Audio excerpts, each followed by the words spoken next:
നമസ്കാരം. പ്രമേഹ രോഗം ഉള്ള പലരും ഇൻസുലിൻ ഉപയോഗിക്കുന്നവരാണ്.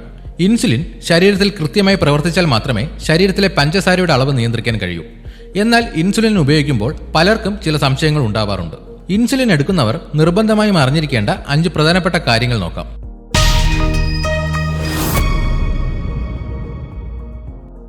ഒന്നാമതായി, ഇൻസുലിൻ എപ്പോൾ എങ്ങനെ എടുക്കണം എന്നുള്ളതാണ്.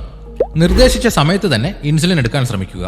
ഭക്ഷണത്തിന് മുൻപുള്ള ഇൻസുലിനും ഭക്ഷണത്തിന് ശേഷമുള്ളതും തമ്മിൽ വ്യത്യാസമുണ്ട്. ഇൻസുലിൻ സാധാരണയായി വയറ്റിലോ തുടയിലോ കൈയുടെ മുകൾ ഭാഗത്തോ ആണ് എടുക്കാറ്. ഓരോ സ്ഥലത്തും ഇൻസുലിൻ ആഗിരണം ചെയ്യുന്ന രീതിക്ക് വ്യത്യാസമുണ്ട്. ഒരേ സ്ഥലത്ത് തന്നെ കുത്തിവെക്കുന്നത് ഒഴിവാക്കുക. ഇത് ആ ഭാഗത്തെ കൊഴുപ്പിന്റെ കോശങ്ങളെ ബാധിക്കുകയും ഇൻസുലിൻ കൃത്യമായി പ്രവർത്തിക്കാതിരിക്കുകയും ചെയ്യും. വൃത്തിയുള്ള സിറിഞ്ചോ പെന്നോ ഉപയോഗിച്ച് മാത്രം ഇൻസുലിൻ എടുക്കുക. രണ്ടാമത്തെ പ്രധാന കാര്യം, ഇൻസുലിൻ എങ്ങനെയാണ് സൂക്ഷിക്കേണ്ടത് എന്നുള്ളതാണ്.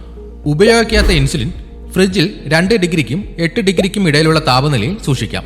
ഫ്രീസറിൽ വയ്ക്കരുത്, കാരണം ഇത് ഇൻസുലിൻ നശിക്കാൻ കാരണമാകും. ഉപയോഗിക്കുന്ന ഇൻസുലിൻ സാധാരണ ഊഷ്മാവിൽ, അതായത് 25 ഡിഗ്രിയിൽ താഴെ നേരിട്ടുള്ള സൂര്യപ്രകാശം ഏൽക്കാത്ത സ്ഥലത്ത് സൂക്ഷിക്കാം. ഫ്രിഡ്ജിൽ നിന്ന് എടുത്ത ഉടൻ തണുപ്പുള്ള ഇൻസുലിൻ ഉപയോഗിക്കരുത്. ഇത് വേദന ഉണ്ടാക്കാൻ സാധ്യതയുണ്ട്. കുറച്ച് സമയം പുറത്ത് വച്ചതിന് ശേഷം മാത്രം ഉപയോഗിക്കുക. മൂന്നാമത്തെ വളരെ പ്രധാനപ്പെട്ട ഒരു കാര്യം, ഹൈപ്പോഗ്ലൈസീമിയ അഥവാ രക്തത്തിലെ പഞ്ചസാരയുടെ അളവ് താഴുന്നത് എങ്ങനെ തിരിച്ചറിയാം എന്നുള്ളതാണ്. ഇൻസുലിന്റെ ഡോസ് കൂടിയാലോ ഭക്ഷണം കഴിക്കാൻ വൈകിയാലോ അമിതമായി വ്യായാമം ചെയ്താലോ രക്തത്തിലെ പഞ്ചസാരയുടെ അളവ് പെട്ടെന്ന് കുറയാൻ സാധ്യതയുണ്ട്. വിറയൽ, അമിതമായ വിയർപ്പ്, തലക്കറക്കം, നെഞ്ചിടിപ്പ് കൂടുക, വിശപ്പ്, പെട്ടെന്നുള്ള ക്ഷീണം, ആശയക്കുഴപ്പം എന്നിവയാണ് പ്രധാന ലക്ഷണങ്ങൾ. ഈ ലക്ഷണങ്ങൾ കണ്ടാൽ ഉടൻ തന്നെ എന്തെങ്കിലും മധുരം കഴിക്കുക. നാലാമത്തെ കാര്യം, ഭക്ഷണത്തിന്റെയും വ്യായാമത്തിന്റെയും പ്രാധാന്യമാണ്. ഇൻസുലിൻ എടുക്കുന്നവർ കൃത്യസമയത്ത് തന്നെ ഭക്ഷണം കഴിക്കാൻ ശ്രദ്ധിക്കുക. നിർദ്ദേശിച്ചിരിക്കുന്ന അളവിൽ മാത്രം കാർബോഹൈഡ്രേറ്റ് അടങ്ങിയ ഭക്ഷണങ്ങൾ കഴിക്കുക. ഭക്ഷണം ഒഴിവാക്കിയാൽ ഹൈപ്പോഗ്ലൈസീമിയ ഉണ്ടാകാനുള്ള സാധ്യത വളരെ കൂടുതലാണ്. പതിവായി വ്യായാമം ചെയ്യുന്നത് വളരെ നല്ലതാണ്. എന്നാൽ ഇൻസുലിൻ എടുത്ത ഉടൻ തന്നെ അമിതമായ വ്യായാമം ചെയ്യുന്നത് ഒഴിവാക്കുക. വ്യായാമം ചെയ്യുന്നതിന് മുൻപും ശേഷവും രക്തത്തിലെ പഞ്ചസാരയുടെ അളവ് പരിശോധിക്കുന്നത് നല്ലതാണ്.